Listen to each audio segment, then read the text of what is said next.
ఏమి లేదు, చెప్పేవాళ్ళు లేరు. చెప్పేవాళ్ళు ఉంటే చెప్తారు, చెప్పేవాళ్ళు అక్కడ ఎవరు లేరు.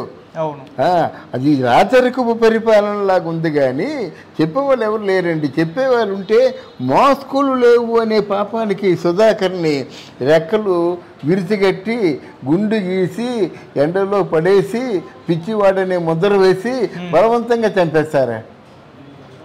అలాగే ఎంతమంది అండి బలవంతంగా చచ్చిపోయారు? పోలీసులు కేవలం తన కాలి కింద చెప్పుల్లా వాడుకున్నాడు కానీ పోలీసులు ఏమైనా సరే లా అండ్ ఆర్డర్స్ పరిరక్షించడం కోసం వాడుకున్నాడా? పోలీస్ స్టేషన్కి వెళ్ళి ఎవరైనా కంప్లైంట్ ఇస్తే అది తీసుకోరు, నో ఎఫ్ఐఆర్స్. కేవలం వైసీపీ పార్టీ వాళ్ళకే పరిమితం కానీ మిగతా ప్రజలకి ఎవరికి కూడా వాళ్ళు జవాబుదారీ కాదు, దూరంగా ఉంటారు.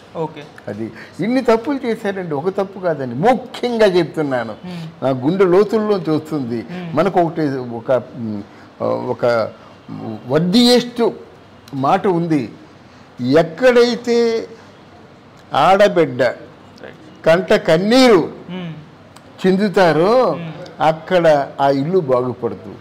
అలాగైతే ఏ రాష్ట్రంలో అయితే ఇద్దరు ఆడపడుచులు కూడా, ఇద్దరు ఆడబిడ్డలు కూడా ఏడుస్తూ నువ్వు గెలవురా, నువ్వు గెలవకూడదురా అని చెప్పిందో ఇద్దరు ఆడపిల్లలు చెప్పారు, మరి ఆ ఉసురు తగులుతుంది కదండి. తగులుతుంది కదా. మరి కడపలో మామూలుగా ఈ షర్మిల కొంగు చాచి కళ్ళల్లో తడితో ఎందుకు అంత ప్రాధాన్యపడింది? విజయం వచ్చి మీరు మీ ఓటు షర్మిలమ్మకే వేయండి అని అంత బాహాటంగా అక్కడ కొడుకున్నప్పుడు కూడా ఎందుకు చెప్పింది? సునీత గారు కూడా, సునీత అక్క చెల్లెలు ఇద్దరు చెప్పారు, ఏడుచుకుంటూ చెప్పారు. కానీ సొంత తల్లి అమెరికా ఉండి అక్కడి నుంచి ట్వీట్ పంపించింది. అందువల్ల ఎన్నున్నాయి కారణాలు. ఆ రోడ్ల జోలికి పోలేదు, తర్వాత ఏమో విద్యుత్ సరఫరా కరెక్ట్గా లేదు, మూడోది హాస్పిటల్లో ఏమి లేదు. ప్రాథమిక వైద్యశాల అని పేరు పెట్టిన తర్వాత అక్కడ మందులు ఉండాలా, అక్కడ డాక్టర్లు ఉండాలా, కనీసం కాంపౌండ్ ఉండాలా? ఒక్క అటెండెంట్ లేకుండా బోర్డు మాత్రమే కనిపిస్తుంది అన్నమాట. మరి ఎందుకు పెట్టినట్టు ప్రాథమిక వైద్యశాల అని చెప్పేసి ఇలాగా ఎన్ని చిన్న భిన్నంగా చేసేసి అస్తవ్యస్తం చేసేసి ప్రజల్లో తీవ్రమైన వ్యతిరేకత, అన్ని అబద్ధాలు. జనవరి 1 నుంచి మీ అకౌంట్లో డబ్బు పడుతున్నాయి అన్నాడు, ఇదిగో నొక్కానన్నాడు, డబ్బులు రాలా. ఫిబ్రవరిలో ఇదిగో నొక్కన్నాడు, డబ్బులు రాలా. అలాగా జనవరి నుంచి మే వరకు నొక్కిన నొక్కుళ్ళన్నీ కూడా అవి డూప్లికేట్ నొక్కుళ్ళు. తర్వాత ఎలక్షన్ దగ్గర పడుతుండగా పంచుతా అన్నాడు, ఎలక్షన్ కమిషన్ ఉద్దేశిస్తుంది. ఇప్పుడు ప్రజలు నొక్కారు. తర్వాత ఇదేమైంది? ఇదంతా ఏదో పనిలో పని బినామీలు ఉన్నారు కదా, జగన్మోహన్ రెడ్డి పేరుతో బినామీ కాంట్రాక్టర్లు, వాళ్ళు చెల్లించేశారు. ఇవన్నీ ప్రజలు తెలుసు కదా, మనం ప్రత్యేకించి చెప్పుకోవాల్సిన అవసరం లేదు. ఈలోగా కొంతమంది కుహనా మేధావులు, వాటి కొమ్ములు తిరిగిన మేధావులు అన్నమాట, వాళ్ళు చంద్రబాబు నాయుడు మీద విరక్తి భావం ఉంది కనుక చంద్రబాబు నాయుడు రావడం కష్టమే.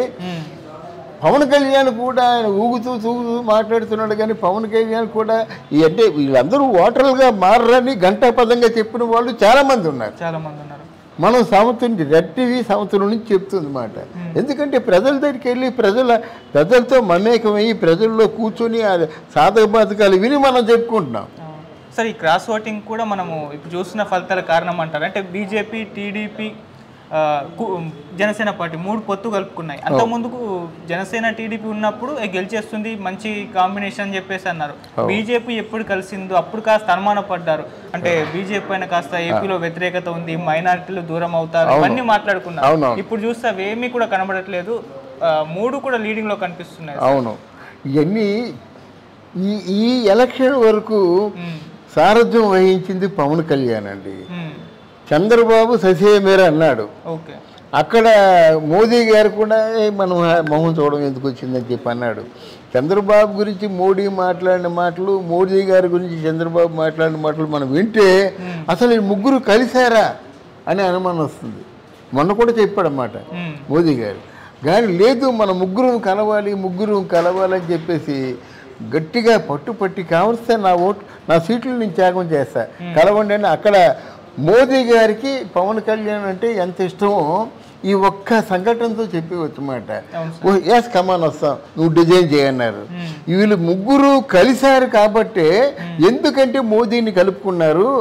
మోదీ గారు కూటమిలో ఉన్నట్టయితే జగన్మోహన్ రెడ్డి ఆగడాలు కట్టుకడతాడు. ఓకే, అంతే కదా. ఇక సెంట్రల్లో వచ్చి మోడీ కూటమిలో ఉన్నాడు. చూడండి, ఇప్పుడు బీజేపీకి అనూహ్యంగా సీట్లు వచ్చాయి. ఎందుకు వచ్చాయంటే మొత్తం ఎలక్షన్ కమిషనర్ దగ్గర నుంచి స్టేట్ ఎలక్షన్ కమిషనర్ దగ్గర వీళ్ళందరూ ఉంటారన్నమాట. వీళ్ళ ఆటలు సాగవు. అందుకు పవన్ కళ్యాణ్ ఆ మోదీని పిలిచారన్నమాట. కానీ చాలా బాగా మోదీ కూడా చాలా బాగా సహకరించారు.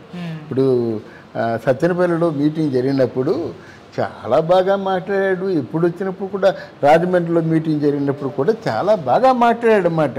అందువల్ల అప్పుడు ఎంత మాట్లాడినా మోదీ పవన్ కళ్యాణ్ మాట్లాడారు. కానీ Chandrababu Naidu is not a glamorous speaker.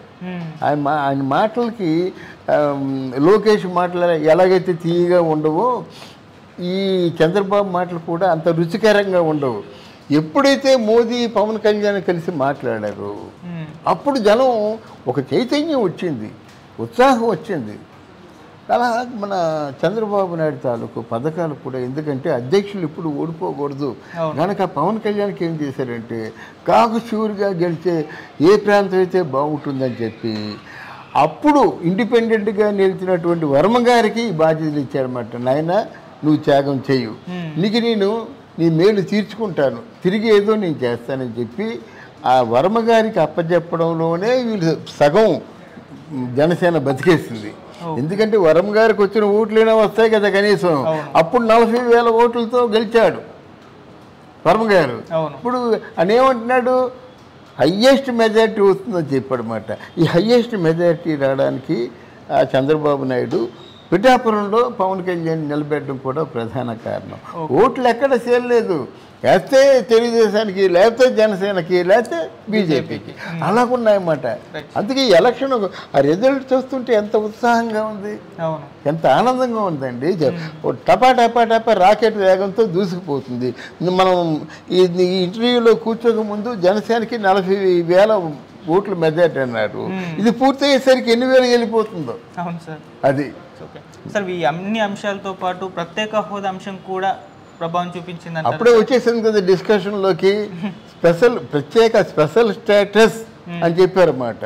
Amaravati రాజధాని declared by mod a and this కూటమి.